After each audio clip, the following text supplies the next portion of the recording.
Hey everyone, welcome back to the latest scoop on the Iraqi dinar. Let's kick things off with Jeff's take on where to exchange, banks or those so-called redemption centers.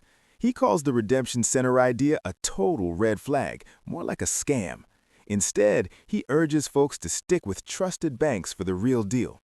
Shifting gears to Militiaman, who's buzzing about another WTO update. Things are aligning nicely, he says. Here's the key. Iraq's full entry into the global financial scene will probably need a solid, real, effective exchange rate in place before they officially join. Could it all happen at once? Absolutely possible, but it's not a must. Timing could vary. Now, get this from Claire Zara Luckman, a rep from the block. She's painting a stark picture.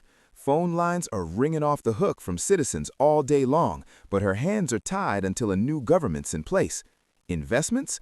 Totally frozen. The whole country's grinding to a halt. And after 4 long months, they still can't nail down a prime minister candidate. She warns, folks, you don't grasp how massive this crisis is. Over to Samson with a fresh article. The U.S. administration is doubling down on rejecting Nouri al-Maliki's bid for the top spot. They say his leadership would drag Iraq right back into endless turmoil and conflicts.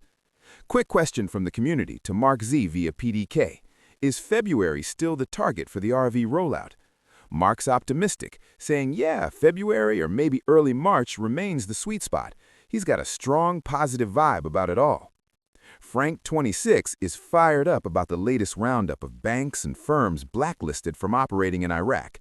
It warms his heart, he says, because Iraqi banking has been riddled with Iranian meddling and massive theft for years. Anyone blocking the monetary overhaul is getting the boot, and it's the U.S. leading the charge. They're insisting on cleaning house before unleashing that new exchange rate and fresh lower denomination notes. Talk about thrilling progress.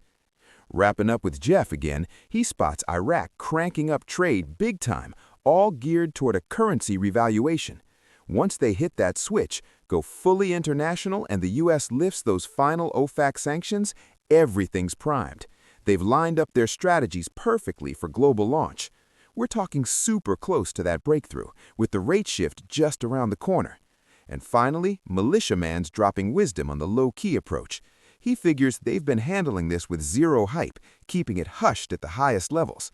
Those key players drop hints without sparking wild excitement. It's not about screaming, "It's happening tomorrow." That's just not their style. Stay tuned, folks. This ride's getting intense.